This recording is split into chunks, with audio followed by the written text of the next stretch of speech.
Hey Reefers, welcome back to our Nori live stream series. Today we're going to tackle some of the biggest challenges in reef tank care and discuss strategies to manage high nitrate and phosphate levels, control pesky algae, and defeat stubborn cyanobacteria.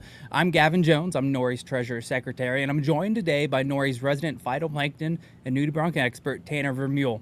But before we dive in, a huge shout out to our Nori Club sponsors. We got Reef Culture, 330 Corals, Dirty Dogs Corals, Shark Bait, A Dash of Poodle, and Harvey's Harbor.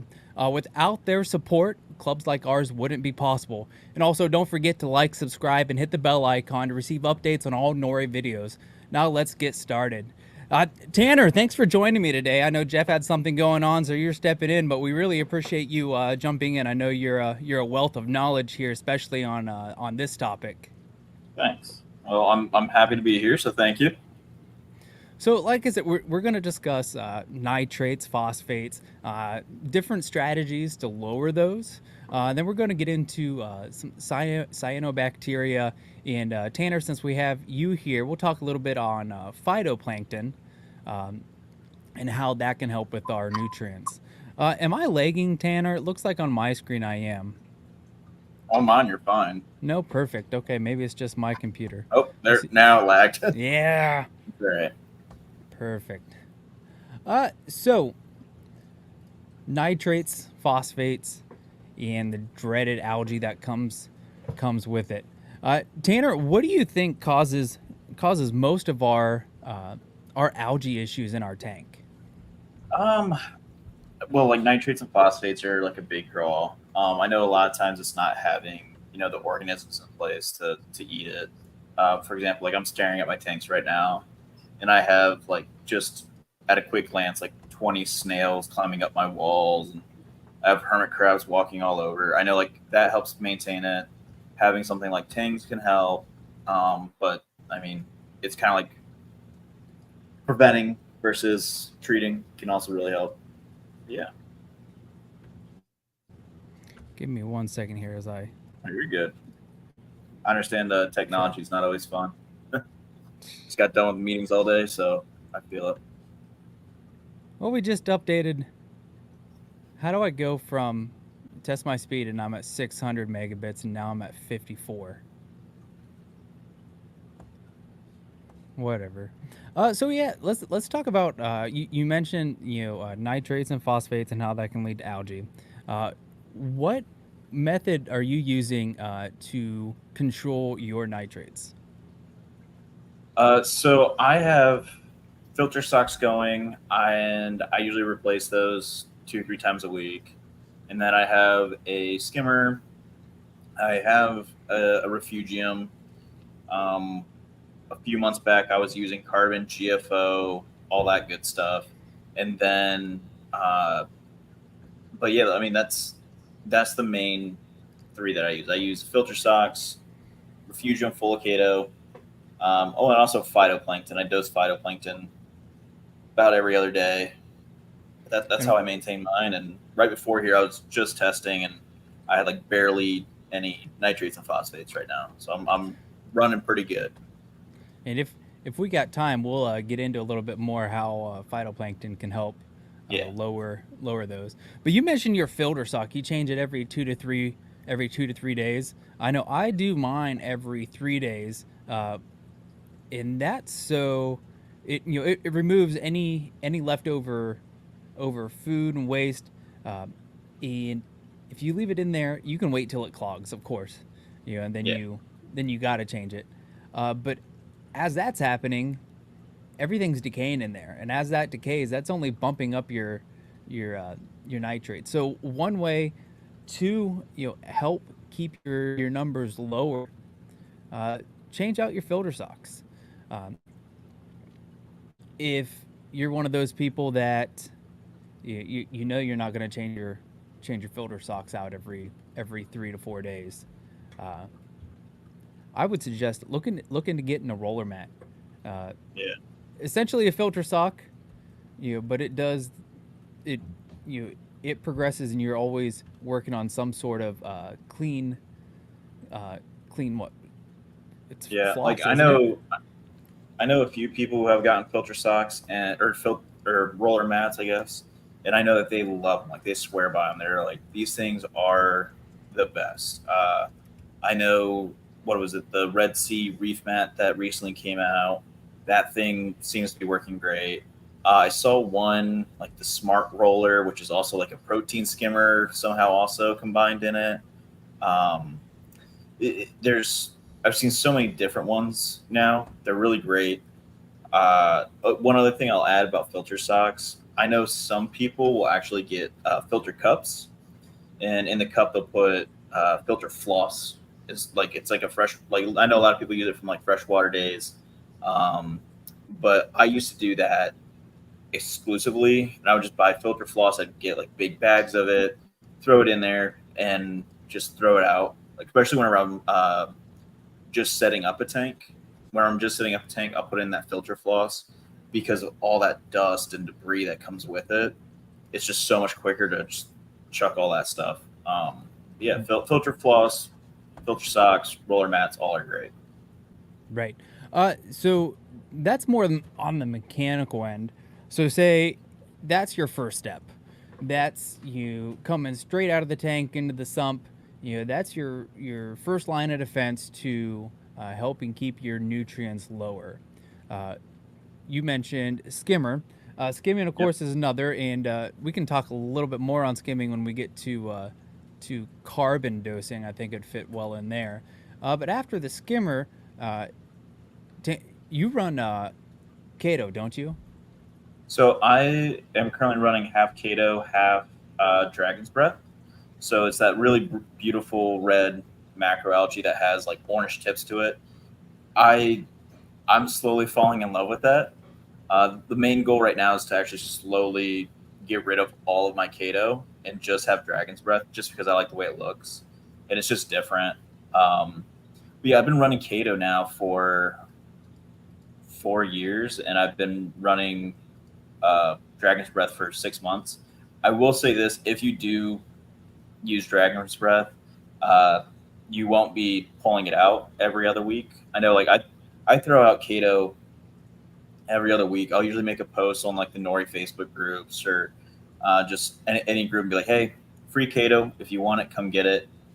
Somebody recently sent me the Algae Barn Kato that sold out for like 60 or 40, $60, something like that. They never have anything in stock online. That stuff goes quick. Yeah, but like I'm just like, man, like $60 for you know that much.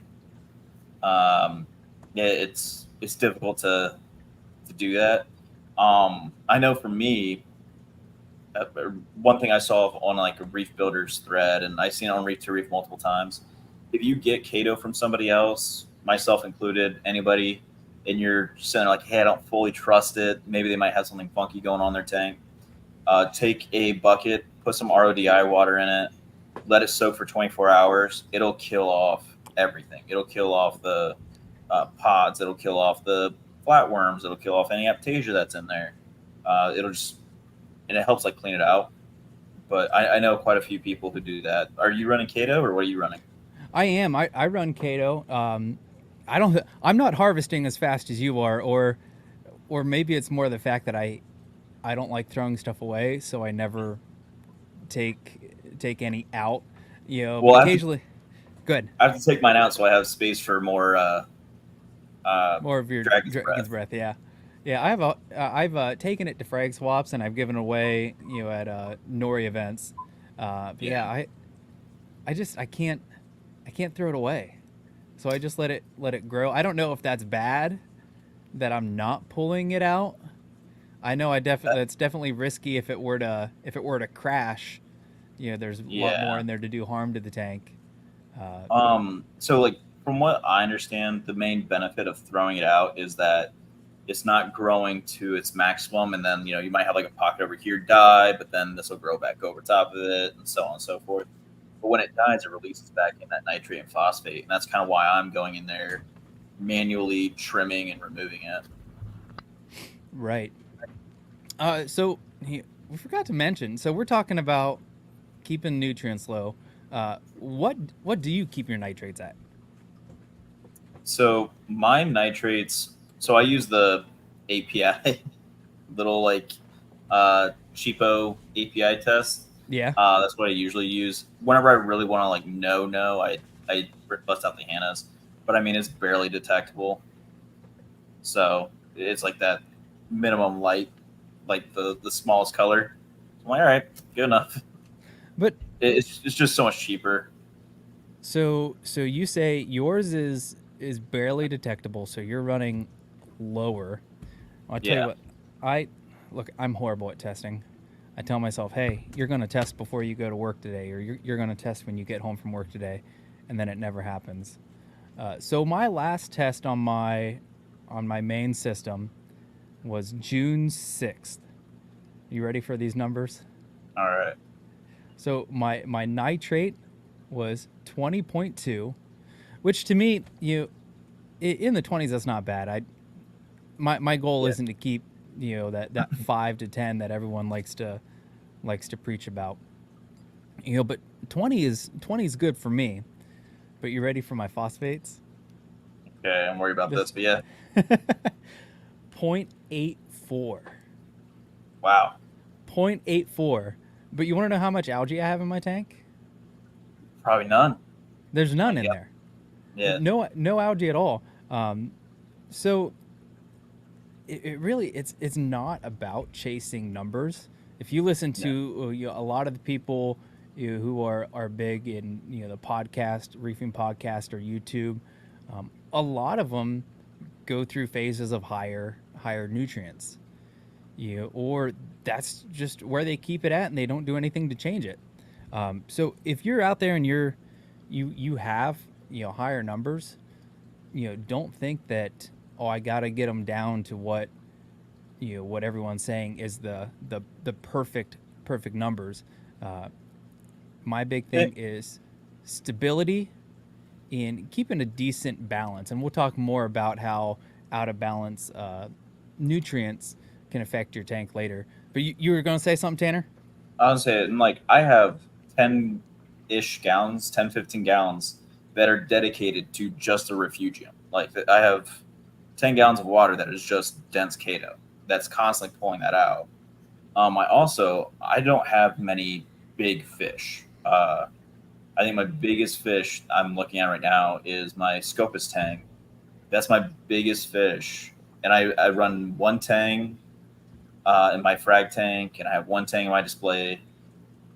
It's I don't have these really massive tanks that are just constantly producing nitrates and phosphates.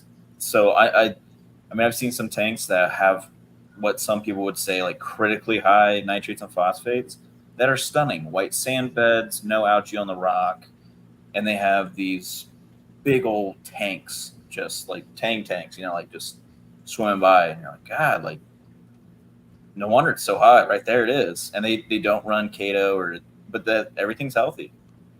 Yeah. Yeah, stability is really important. So So we talked about filter stocks, roller mats, Kato.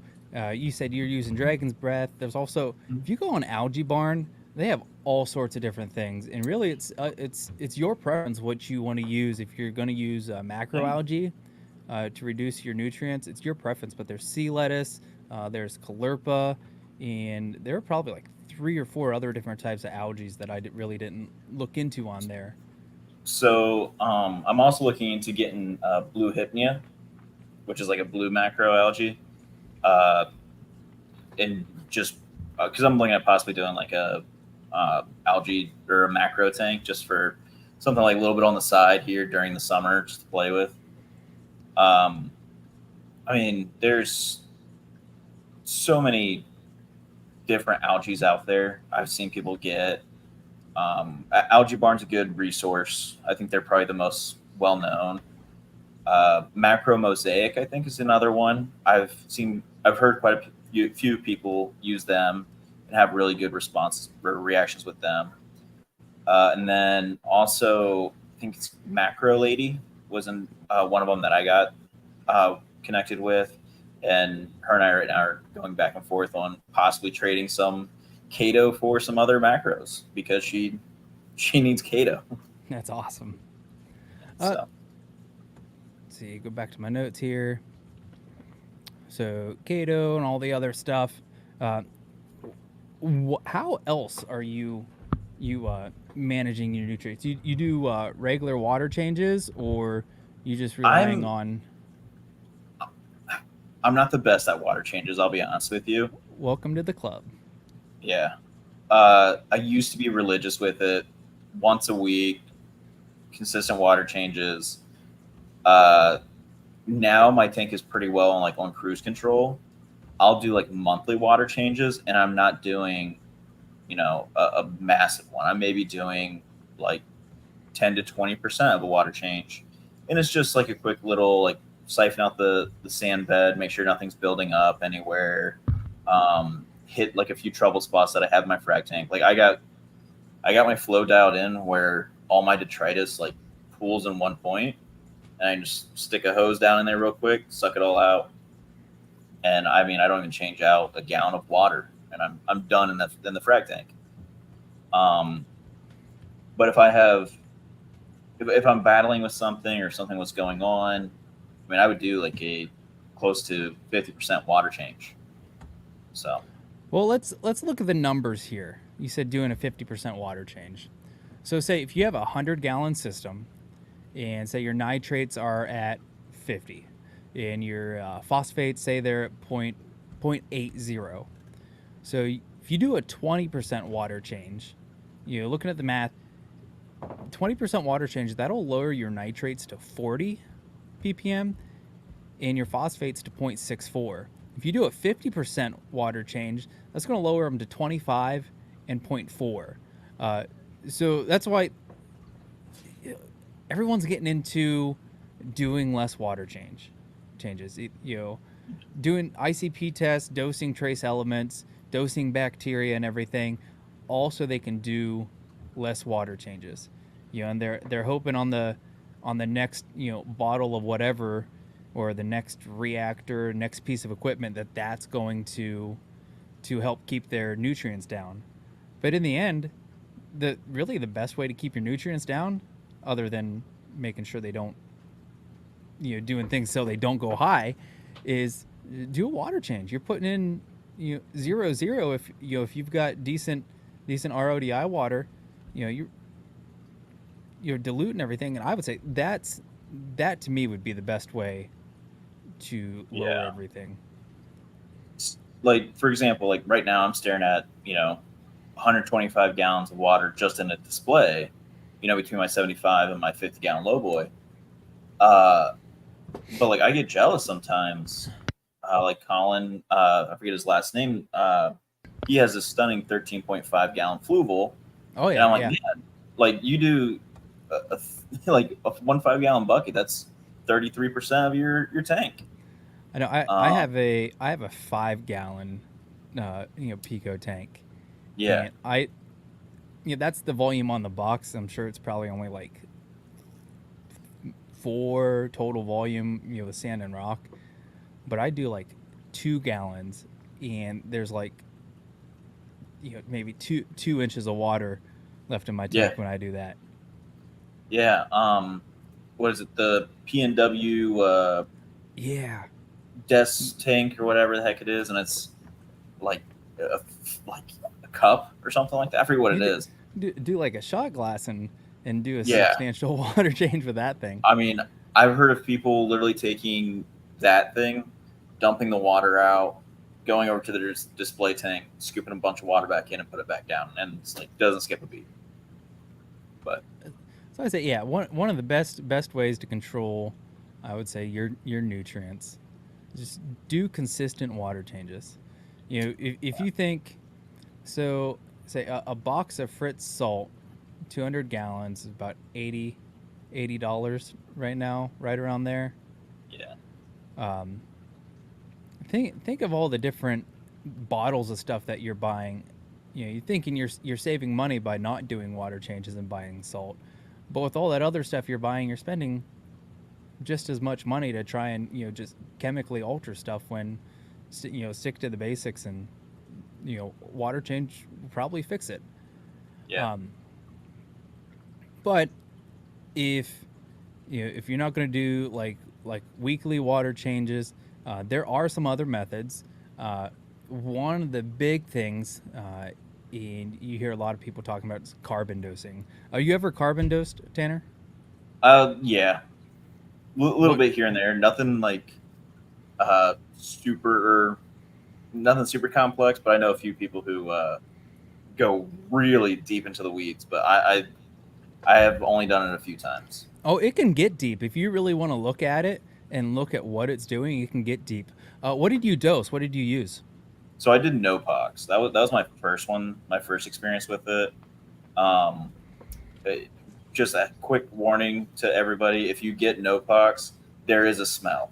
Uh, it's it's pungent, so be ready for that. I know it threw me off at the first time I dosed it, and I learned to dose it and then go to work.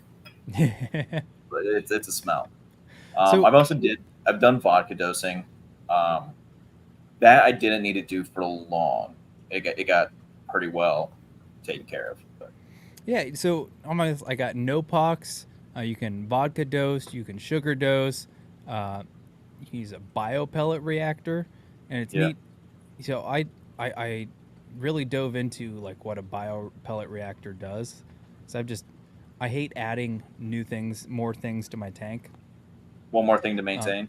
yeah, one more thing to maintain, and I have Lars, so yeah, I don't add a lot of new stuff. Um, but I didn't know that the bacteria inside the biopellet reactor actually like consumes the biopellets, Yeah, yeah, and that's their carbon source. yeah. You have to buy more more pellets. Uh, my first experience with bio pellets was buying a tank teardown, and the guy's like, "This thing is the best. You need to run a bio pellet reactor." Same guy who had halides. Um, it is an older method. I think I don't think as many people run bio pellet reactors, but diving into it was, yeah, oh, you have to buy these, and depending on how often your tank was consuming them, you might have to buy them pretty quickly. Well, no, so it was a funny story. I listened to Reef Therapy, and in turn I listened to Reef Recap with Salem Clemens, and he's a big science guy, and he said the other day he had a bunch of people over, for a party in his apartment, and his party trick was, shot for me, one for the tank, and dump in a shot glass of vodka. Well, he's never carbon dosed before, Oh, and he did a full shot glass into his system. He woke up with cloudy water. I will say, so my first experience dosing no pox wasn't a great one. I've talked about this before, but I dosed at night, went to bed, woke up in the morning to a cloudy tank. I lost a 6 line, I lost an Antheus, I lost a Coral Beauty. But at that point, I wasn't running a sump. I just had a canister filter. And of okay. course, I was new. I was like, oh, this is going to work. I researched, very minimally. And I didn't read the part where it said to, make sure you have a skimmer. Um, so essentially, what what is happening when you carbon dose? What is the chain of reaction? Yeah, from my understanding, it's almost like a binding agent. Like from my understanding, like the carbon and I think it's the phosphate combine, and like allows like the bacteria to consume it, and then like you get additional waste, and well, the carbon becomes the food for the bacteria, and then it gets intaken by the protein skimmer. It can easily be taken out from there. I mean, we've all had to take out the brown slush, but yeah, you do need a protein skimmer, and you need Yeah. to make sure it's like tuned. Um, and I would sit there and I'd watch it for the first 3 or 4 hours because it can become a volcano so fast. Yeah. Well, so when you carbon dose, the carbon is the food source for the bacteria. So the bacteria, then feed on the excess nutrients, and then it's either removed through water changes, removed through skimming, or what's really neat is everyone always says that the coral needs nitrates, the coral needs phosphates. So who is it? Fauna Marin that does the they have a whole system. One You're talking about the tropic marine balling method? No, not the balling. This is for I can't think what it is. I'm gonna have to, Lemon MP. Yeah, Tropic Marin. They have a Lemon MP. Where'd it go? Well, anyways, yeah, they have a whole systems like if you have low nutrients, this is how you want to carbon dose. And then it's mixed with bacteria. So you're carbon dosing an appropriate amount and adding bacteria, and it's you choose the product based on where your nutrients are. Yeah, now I know you're talking about. Yeah. Yeah, but it's Tropic Marin. There's Lemon MP. Where'd it go? Oh well. Yeah, but there's like 3 different products. But I was listening to the guy from their talk. I always forget his name. But he said that coral actually has a really bad mechanism for uptaking nitrate. And I was talking, I asked Salem a little bit, to get ready for this. And he said they would actually prefer to take in ammonia before it gets to nitrate. But that's a whole another live stream, and something that people are starting to experiment with more. But like I said, they have a really bad mechanism for taking up nitrate, but a good mechanism for taking up phosphate. So when you promote the growth of the beneficial bacteria, then the coral can consume that bacteria and uptake that nitrate easier. So if you're carbon dosing, you're on a good program with it. It can benefit your corals through they can uptake more nutrients through the bacteria that they consume. Yeah. I just when the first time I heard that, I thought that was really neat because everyone's always thinking, well, the coral needs nitrate, and the coral's like, well, I don't really, I like nitrate, but I don't really like it, and it's hard. Bob, we were talking about vodka. I love my fish, but I love my Tito's more. Look, if you're putting Tito's in your tank, good for you. I would go for the less expensive Walmart stuff if I was dosing vodka. I was trying to think of like what brand I used whenever I did it. Yeah, that's expensive stuff. Yeah. Go to Costco. So talked about carbon dosing, different ways that we can reduce nitrates. You ever used a sulfur denitrator? I've heard of it. I did like a quick Google and like look on Reef to Reef, like it's years ago, but I've heard a few people give pretty bad testimonies for it. What about you? I've never used it. I dove into it, looking stuff up for this. But it's essentially you keep like an anoxic zone, that's the sulfur, for bacteria in the sulfur.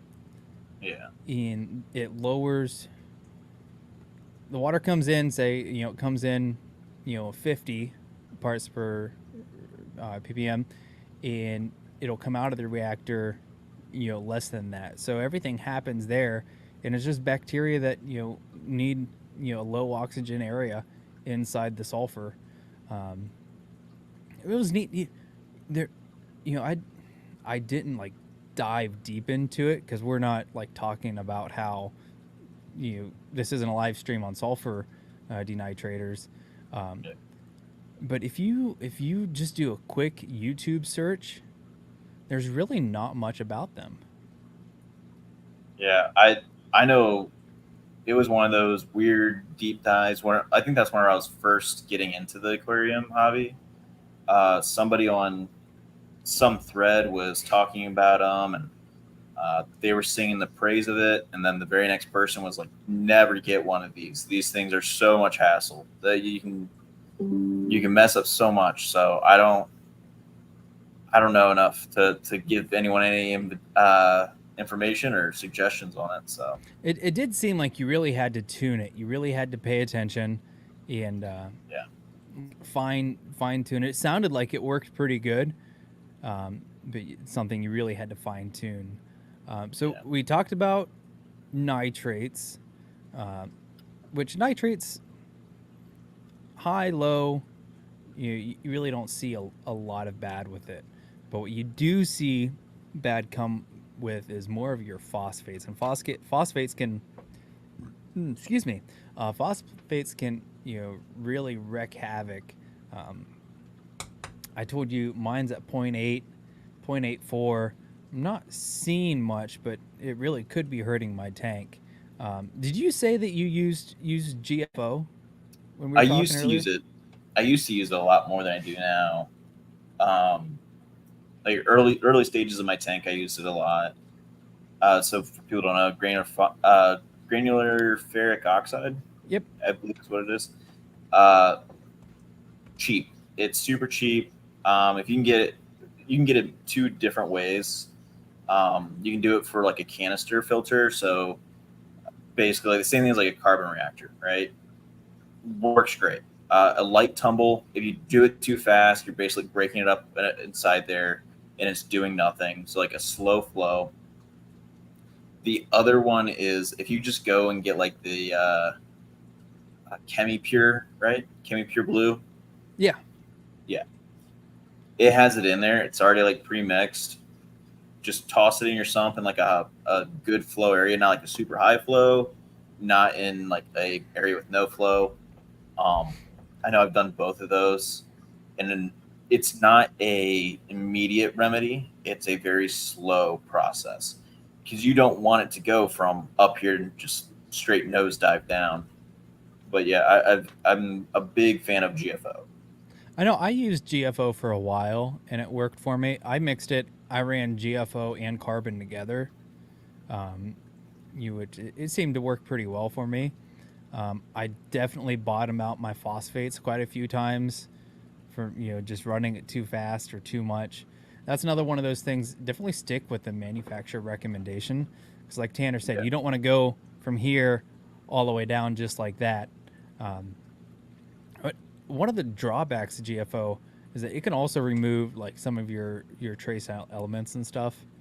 Um, yeah, so when I started really dosing my trace elements, and that really promoted my Kato to start growing better, then I stopped running GFO.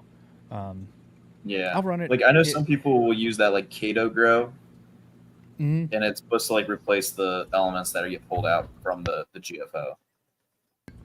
See, I hate so since I dose trace elements and that Kato grow is like iron and Yeah, stuff, and since I don't you can't measure everything, I hate not knowing what I'm putting in, so I won't use both. yeah, Yeah. Um, but yeah, GFO it can work great. Make sure you change it out on a regular basis. Um, what I know, you hear it less now, but I know Ryan of BRS. When I first got into the hobby, he talked a lot about high phosphates, getting into the coral skeleton and in making yeah. weak skeleton. So, uh, again, I'm kind of like remembering from like multiple deep dives. So the phosphate binds to the coral skeleton and is negatively charged, and so the calcium carbonate that's positive or that is also negatively charged will come in and will like avoid some of that intake. Some of it will still get through and like go around, but when there's a lot of phosphate on the coral skeleton, it actually like repels that calcium carbonate from joining. Because again, I think that's how that works. I'd have to double check, but um, yeah, I mean high phosphates. You do see a slower growth. I mean, pH is also another heavy impactor of that though as well. Yeah. Um, that's all. Look, there's so many deep dives we can go into here. Uh, maybe that's something we'll cover in the future how pH can affect coral growth. But we're going to stick to the nitrates, phosphates, and algae. Um, I did some research on this the other night. I know there's a few guys well known in the hobby that they use lanthanum chloride. Have you ever Yep. used any like Brightwell Phosphate E or Phosphate RX? I actually use lanthanum chloride direct, like the two little fishies lanthanum chloride. Yeah, Not the pre-mixed stuff at all. The stuff that you have to mix your own yeah, and then dose it your own. Uh, Again, caution. This is something for people who have confidence in their skill and people who are comfortable with the math of it and the science. So I used it.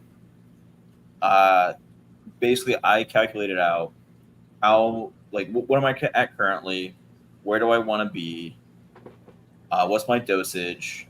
And my biggest thing with that I can suggest to someone is split it out over a week, not a day. I think whenever like you're looking at the descriptions, I think a lot of them say like within like 4 to 6 hours or something. I think is what they suggest.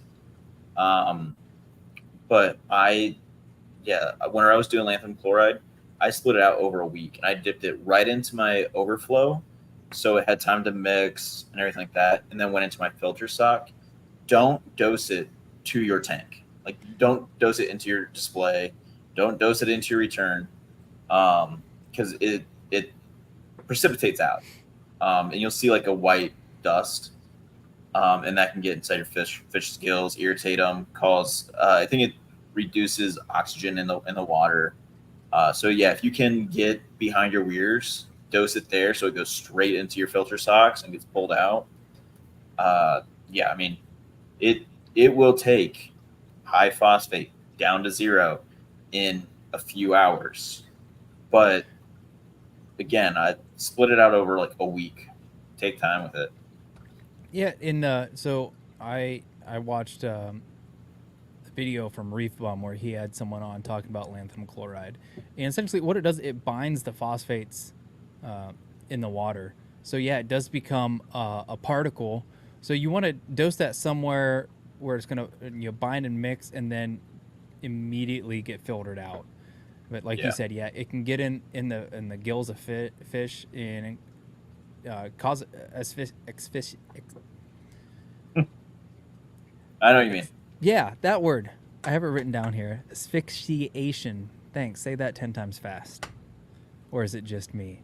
Um, but no, the dude that he had on, he dosed it when he went to bed, woke up in the morning, and half of his fish were on the sand bed. Yeah, Yeah, in two of his tanks. He did it in two separate tanks, and he's like, "What happened?" And he put two and two together, and yeah, it was the lanthanum chloride. So it's the same with yeah, so your carbon dosing, creating a bacterial bloom and lowering the oxygen content of the water. That's how I lost my fish. But then with your lanthanum chloride, just getting into their gills, and they can't breathe. yeah.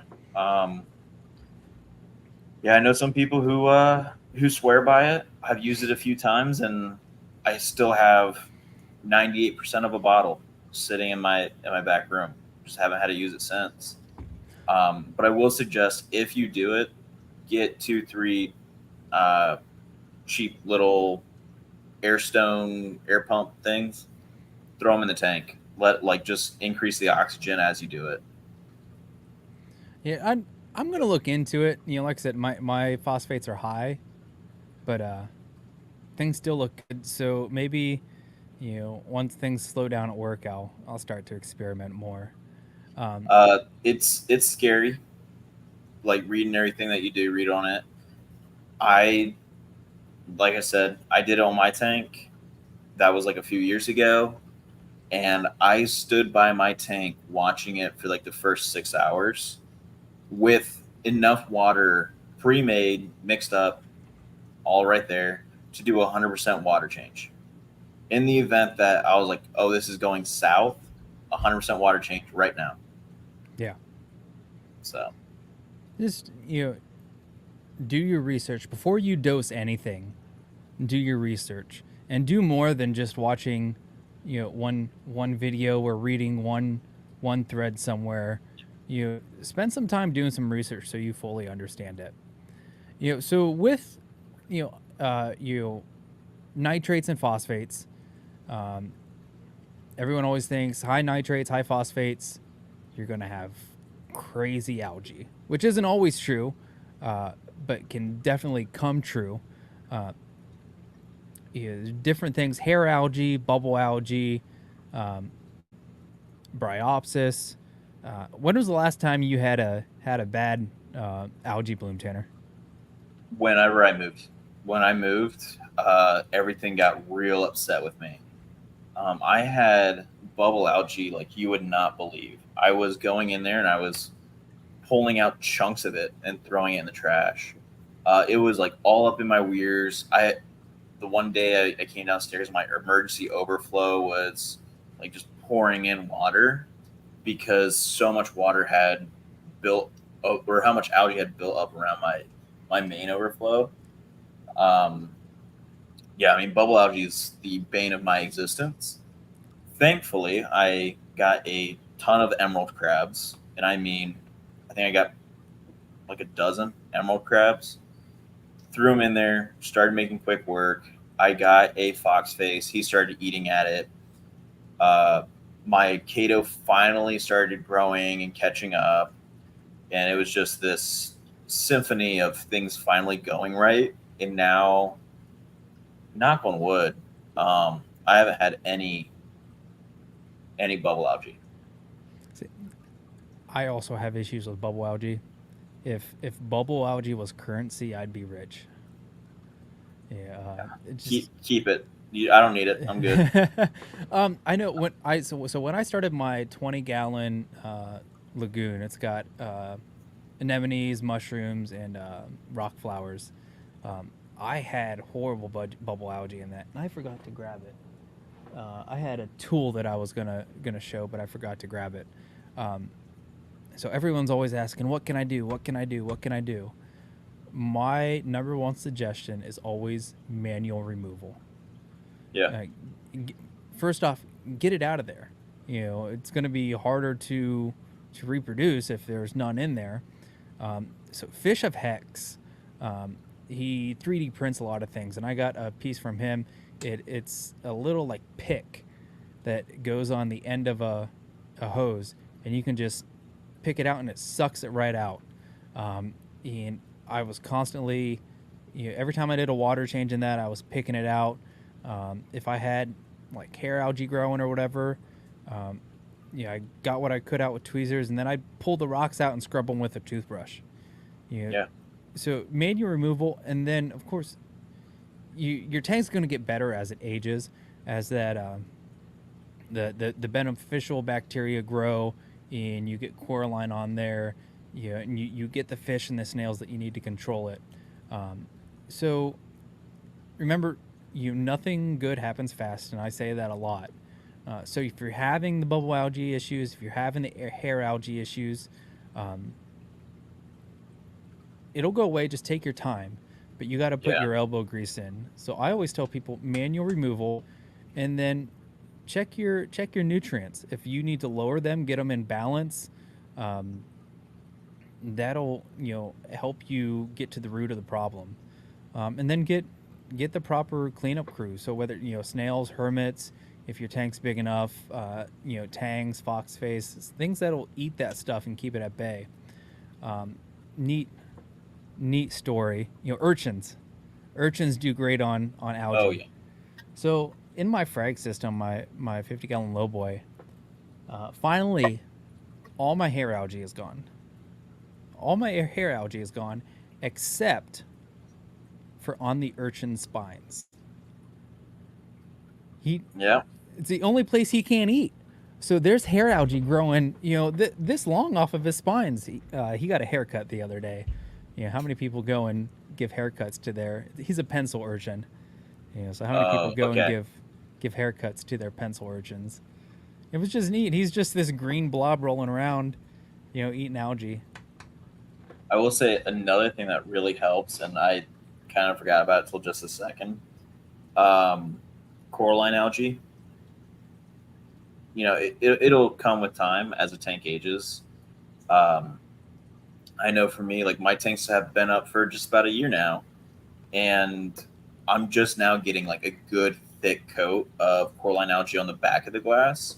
It's all over the rocks. It's the same rock I had from my previous tanks, and I had it sitting in my sump for months leading up to the move. And yeah, now that like that coralline algae, I mean that stops anything from growing over top of it. It sucks up so much nutrients.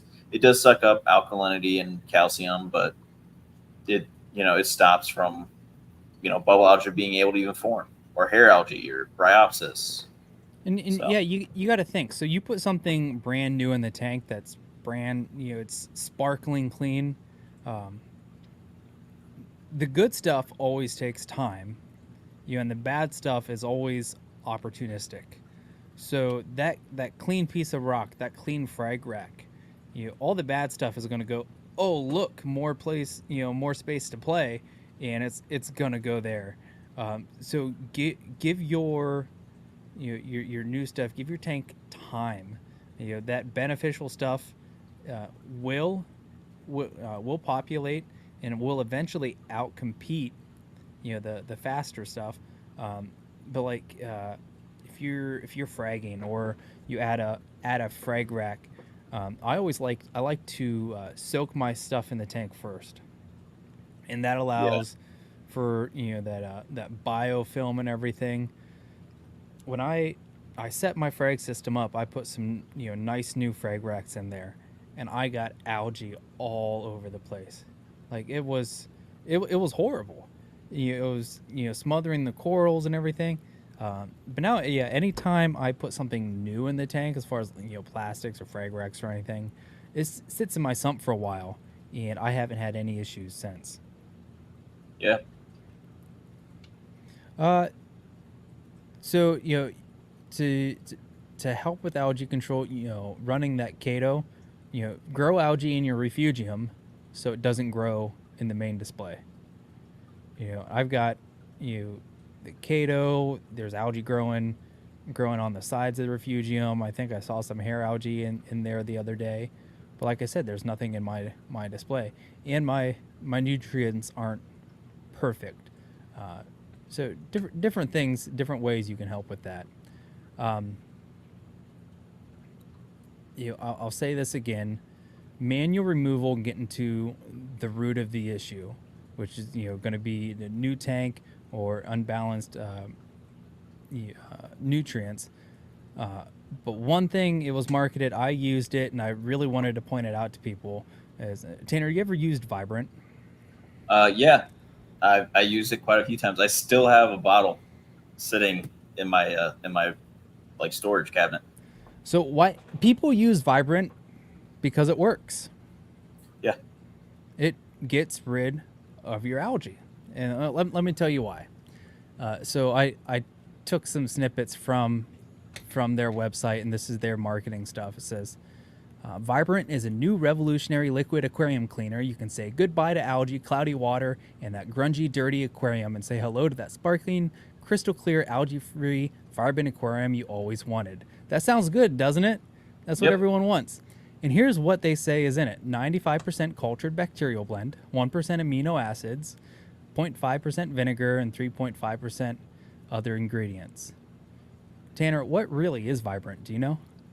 It's just an algicide. It's It's an a- actually it's crazy. Yeah, So it kills the algae because it's an algicide, and algicides kill algae. So it worked great, but for those coral people, what's inside coral, so xanthelle, which is algae. which is an algae. So it also killed, a lot of people killed their coral. And when I used it, I did lose some coral because of it. Um, Yeah, so if you're running a fish only system, Vibrant may be a good option for you. But I just want to caution people: if you're running a reef tank, Vibrant may not be the best option.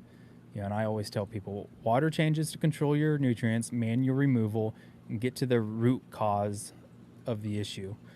You can Yeah. throw a bunch of things at it.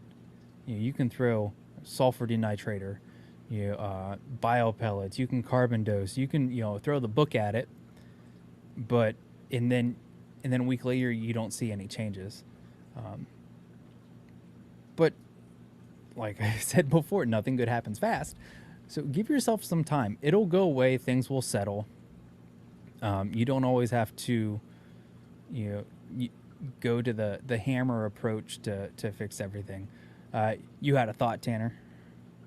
Oh, I was gonna say I loved it when I used it. I had no coral, but I had plenty of hair algae. Used it, and I mean, it just like you said, it cleaned up. That long, stringy, thick green hair algae became ghost white. My sand bed had never been whiter. I didn't have any film on my glass for weeks, I would say. Now, I was probably overdosing it, truth be told. But I know they came off the market for like a long time following the blowback of people finding out what it really was. BRS used to carry it. I don't know if they still carry it or no. Nope, I couldn't. I searched it. I didn't dig deep, but I searched it on BRS. I searched it on saltwateraquarium.com.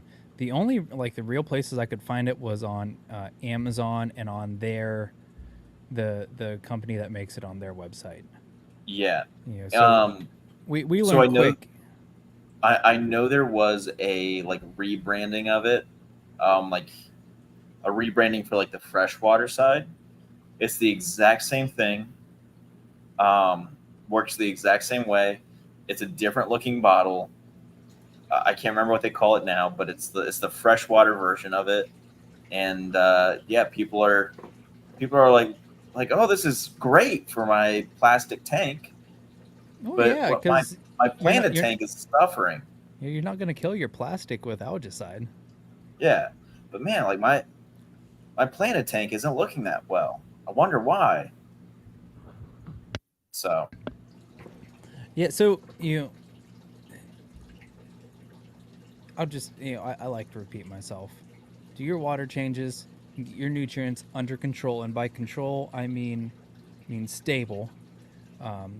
If you have the issues, I always say manual removal, get to the root, the root of the issue. In patience. It'll go away, but not in a few days. So take your time, and always ask for help. If you've got issues you're having, you can't solve, ask for help. The chemical issue, or the chemical treatments isn't always the best route. So speaking about algae and everything, let's talk about the big one here, cyanobacteria. This is a fun one. When was the last time you had cyano, Tanner? When I first started in the hobby was the last time I got it. You haven't had it since? Knock on wood, no. Yeah, you better knock. Lucky you. No, yeah. I have it in my frag system right now. It's coming and going, and occasionally I'll get it growing on my Kato in my main display. Yeah. But just to clarify, cyanobacteria, some people will call it like red slime algae, or green slime algae or whatever. It in fact is not an algae, but it's a photosynthetic bacteria. And everyone always says, well, what causes it? What causes it? And you can ask 10 people that and get 10 different answers. So someone asks you, Tanner, what causes cyanobacteria? What are you telling them? I would, if I was to say what I was first told when I first started in the hobby, I was told it's low flow. You've got one thing to tell them. What are you telling them? It's unbalanced microbiome. It is an imbalance in your nitrates and phosphates, and a lot of people, if you look further back, it said, oh, it's the high nutrients that are causing it, and then you come up the timeline and it's, it's because your nutrients bottomed out. So much So, like I said, I reached out to Salem. And I said, Salem, do you have any insights on Cyano? And if you don't know who Salem is, he's a writer for Reef Builders, and he just graduated with a degree in microbiology, I believe. And he's done a lot of research into bacteria and the microbiome of the tank. And he said cyano is caused by a combination of unbalanced microbiome, adding nitrate instead of ammonia for nitrogen source, and then high levels of dissolved organic carbon. So he recently released a paper or an article on Reef Builders regarding dissolved organic carbon, and it was neat reading it. It's long and you really gotta dig in, but basically, Cliff Notes, a small portion of it is that high dissolved organic carbons. So your beneficial bacteria, they like low levels of dissolved organic carbons. Your pathogenic bacteria, they like high levels of dissolved organic carbon. So when your dissolved organic carbon is high, that's better suited for all your bad bacteria, and it can even make your good bacteria turn bad. So I would highly suggest reading his article. I can talk a little bit about it from what I understood. It was a lot. Like I said, he's very scientifically minded, so he writes like someone doing the research. But there's a lot of good information in there. But he said in regards to getting rid of cyano, he said, ChemiClean is a band-aid and harms the microbiome downstream. Thus, it's better to address the nutrient and community issues regarding the bacteria. So, which if I wouldn't have asked him anything, it's the exact same thing I would have said. I would have said it's an issue in your bacteria. Tanner, what else you got on cyano? How did you, when you had it, how did you get rid of it? Honestly, I think I had a pretty good patch going. I did manual removal with a water change. It started coming back, and that's when I started looking into dosing phytoplankton originally. And just, I think with just like a little bit of time, it went away. I think I had gone as far as ordering ChemiClean, and it got delivered, and then I never used it just because it happened to work out in my favor. So I got lucky with it. I know the first time I had it in my main system, I did I did use ChemiClean, and it worked. And the reason ChemiClean works is because it's an antibiotic. So it's going to affect the cyanobacteria, because that's what antibiotics do. However, like Salem said, that it's just a band-aid. It doesn't fix, the real issue. So my notes on how to get rid of it is get to the root of the problem. So if you need to fix your microbiome, your nutrient balance, I said control the controllable. So then your nutrients maintain stable levels. You can dose additional bacteria, and one thing I found when I was doing research for this is a lot of people dosed Microbacter 7. Yeah. To help with their cyano. I saw one person, he tried Microbacter Clean, and it really didn't work, but that was just one person. And what I did see, Microbacter 7 to help. Go ahead, Tanner. Well, I was gonna say there's Microbacter Clean, there's Microbacter 7, there's also Microbacter Red, I think is the other one, right? I've never heard of it, but they have like a series of them, and I think one of them is mostly to treat cyano. Razor. There's Microbacter Razor. Okay. There you go. Yeah. Which, from what I understand, and I could be wrong here, Microbacter Razor is ChemiClean mixed with beneficial bacteria mixed with something else, from what I understand. Telegram on on Instagram. I forget his real name. He did a Jim whole Graham. video on Jim Graham. Jim. There you go. Yeah, he did a whole live stream just breaking those down of like, here's what they are. Like, let's not fool ourselves. Here's I will say, what you have. And I think if I'm remembering right, that's what that was. speaking of Telegram, if you ever want to like really dive deep into the innards of a lot of our gear, a lot of the stuff we use in the hobby, Telegram's a great place. He tears things apart. He does a lot of DIY stuff, and he's upfront about it. He's not going to hide anything.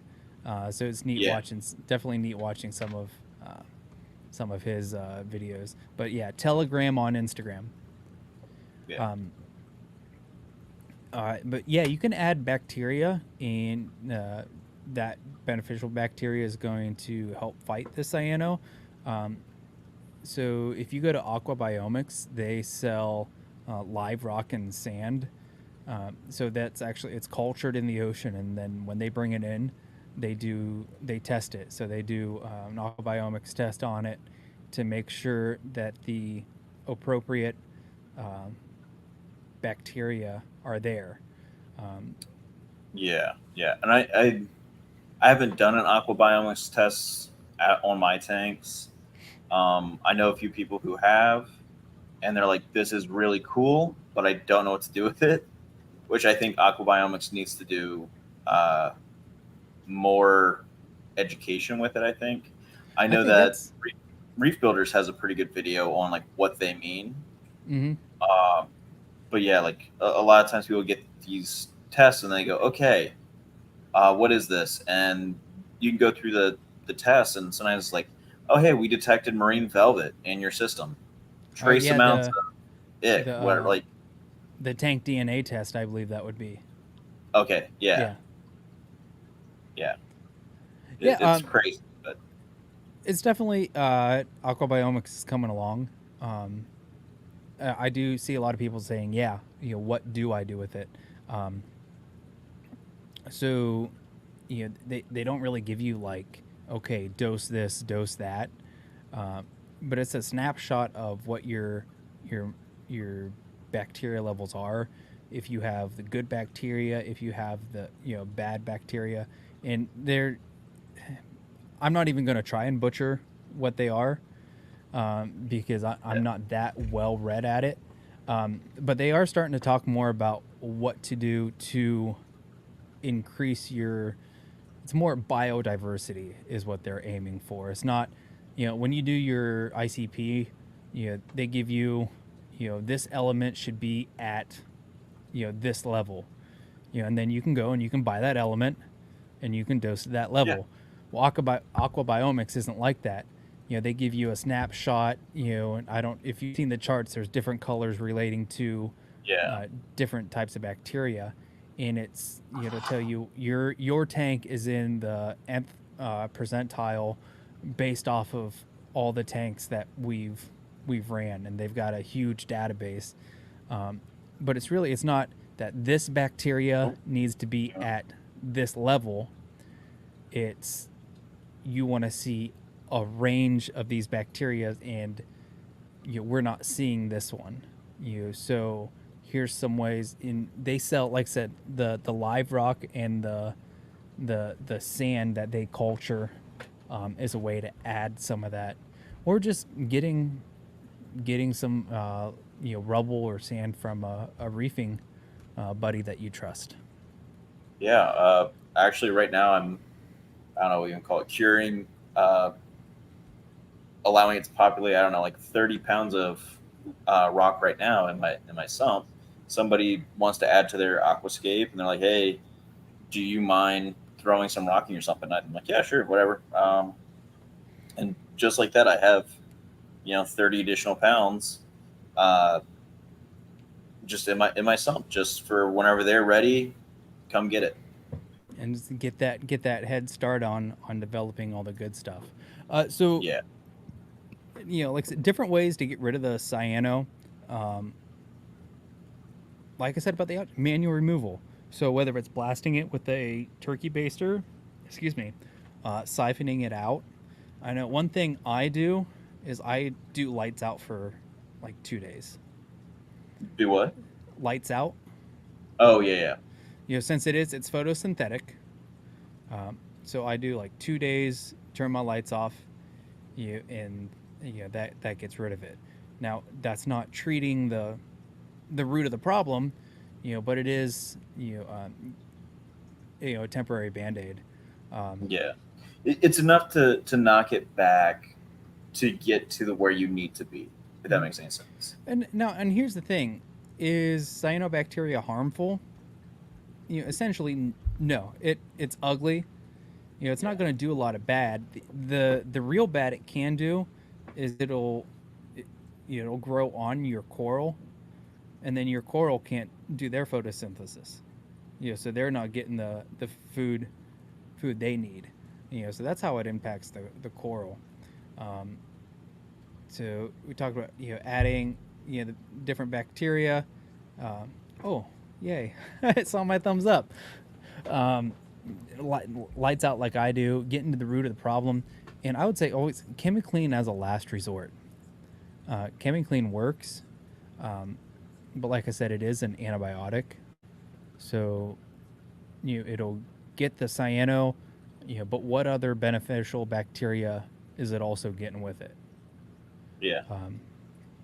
And it may look good for a while, but that when you lose the beneficial bacteria, then the bad bacteria is gonna take the opportunity to jump in there. And I know I just have a few minutes left before I got to jump off here for work. But since I did have you on, Tanner, I did want to talk about phytoplankton can help with nutrients, can help with cyano. So tell us what you know about phytoplankton as in regards to keeping your nutrients stable. Probably more than I should. So I guess probably like the start of lockdown or like a little bit before lockdown, got really into like the microbiology and like the small science. I was buying on repeat phyto magic or what's the algae barn phytoplankton that they sell. I would buy that. I'd be dosing that to my ocean magic. I'd be adding that to my tank nonstop. Didn't really know what the heck it was. Watched a video or two on like how to culture your own and here's what you do and here's the benefits. Then started doing it on my own. Then dosing that directly to my tank, and I saw like I would have like really good polyp extension on a lot of my SPS. I'd have LPS would be sending out great tentacles. Like I would add it, and I would see my like acans like just open up. And now I was keeping coral that before I was struggling to, and they were really happy. At night, I would go out on my glass and I would see, these little bugs. What are these bugs? Can anyone tell me what these bugs are? Like all those messages that you see, because they were starting to populate and they were exploding with all this additional food. And Algae Barn and like a few other carriers will sell you algae that's dead, essentially. So you're dosing the nutrients or you're dosing this stuff, but it's not alive. I've seen quite a few different vendors do that, and I've actually looked at it under a microscope, and it's like, oh nope, that's dead. That's broken cells. It's whatever.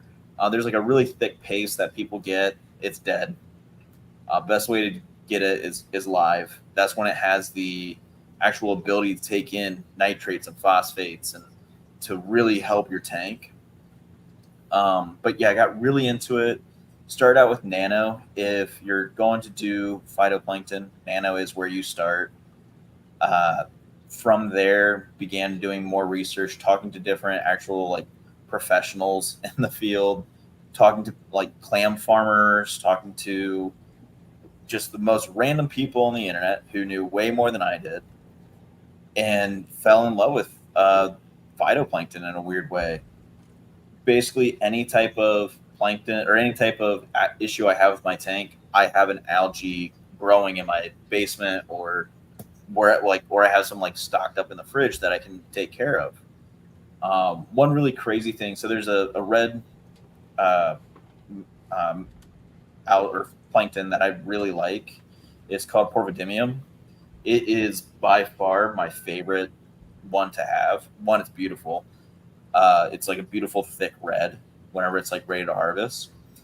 But there's a recent study that came out that it can actually help reduce copper and iron in reef tanks.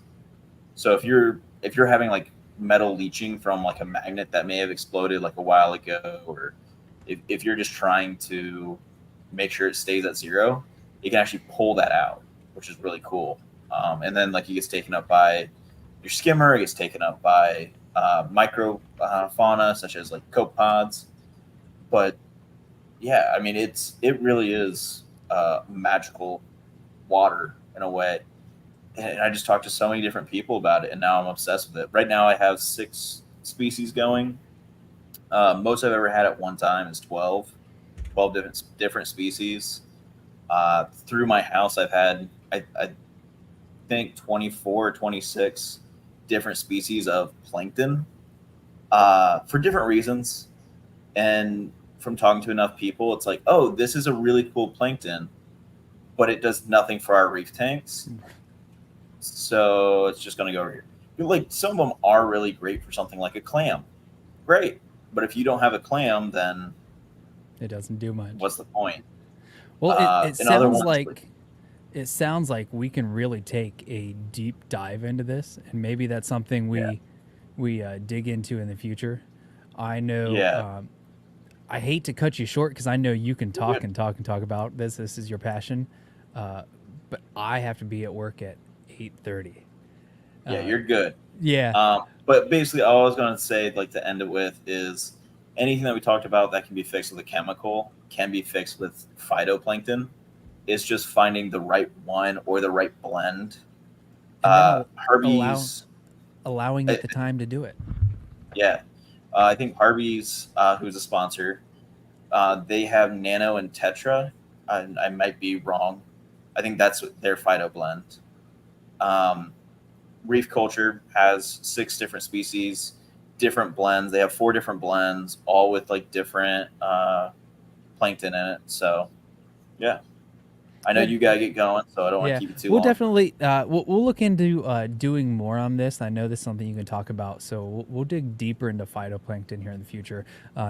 Tanner, thanks for jumping on with me. I know Jeff Thank you for having me. had something he had to take care of, and I know we had this is perfect topic for you with all your algae and everything. So thanks again. Thanks for everyone for joining.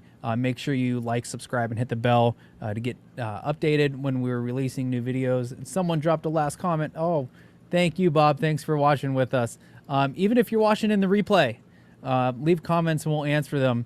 And of course, stay tuned. End of next month, we'll be doing our July live stream. So we'll make an announcement when we decide on that.